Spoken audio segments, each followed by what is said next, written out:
बोला ना सर. त्या पडेगावमध्ये जी अहिल्यादेवींच्या पुतळ्यासंदर्भात कारवाई सुरू आहे. हां सर. गावामध्ये पुतळे किती आहेत त्या? गावामध्ये 2 आहेत सर. 2 पुतळे. दोन्हींची लीगल हो. परमिशन आहे?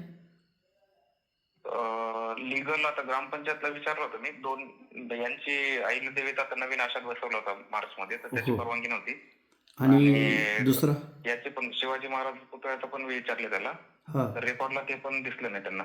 पण ती मग तुम्ही जागा मग 40-1 तुम्ही वर्षापासून. मला साहेब मला एक सांगा. हं, मग तुम्ही एका पुतळ्याला पॅक करताय हं. आणि दुसरा पुतळा तसाच राहतोय आणि ती नाही लोकं म्हणतायत असं असं कसं असतं? कशी कारवाई असते अशी बरं? नाही, ते जागा काय झाली, 40 वर्षापासून शिवाजी महाराज तिथं होते म्हणतात. 40 वर्षापासून अहो त्यांनी साहेब, मागे. जागा 40 वर्षापासून आहे, मान्य आहे तुमचं, मान्य चला. हो. परमिशन घेतली का? लीगल आहे का ते? परमिशन नाही. नाही. मग कसं तुम्ही जागा 40 वर्षापासून आहे म्हणून तुम्ही एकाला एक वेगळा एक न्याय आणि दुसऱ्याला वेगळा न्याय, असं कसं होऊ शकतं बीडीओ साहेब? हो, ते ग्रामपंचायतने केली सर अहो कारवाई. काय केली ग्रामपंचायतने?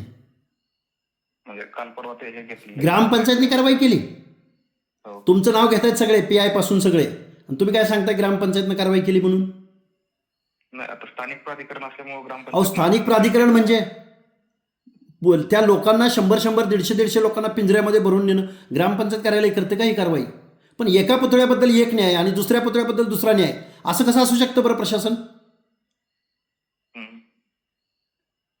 मी सीएमना आता मेल करतोय, मी सगळ्या लोकांशी बोलतोय, मी उद्या येतोय तिथं.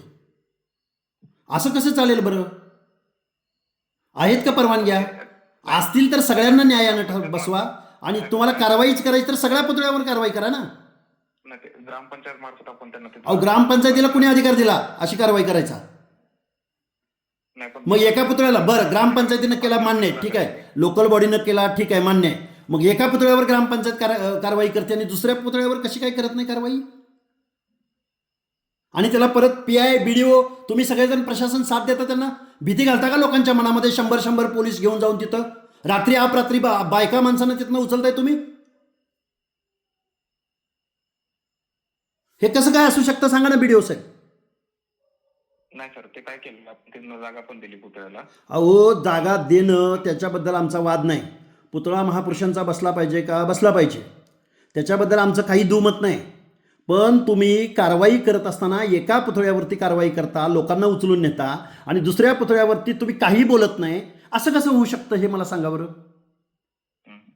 अच्छा, याच्यात काय झाले, त्यांना जागा पण दिली आणि अहो ते जर तर मला नका सांगू, मला एक सांगा, परमिशन आहे का? परमिशन आहेत का कुठल्या पुतळ्याला? नाही.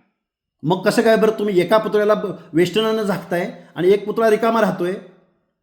हे कसं काय कायद्याला काय असं वेगळं वेगळं वागा असं सांगितलं का कायद्यानं? त्या ग्रामपंचायतीला तसे अधिकार दिलेत का? मी सीएम साहेबांना मेल करतोय, मी SP साहेबांशी बोलतोय, कलेक्टर साहेबांशी बोलतोय आणि मी वेळ पडला तर मी उद्या तिथं येतोय. साहेब हे असं नाही चालणार. ठीक आहे.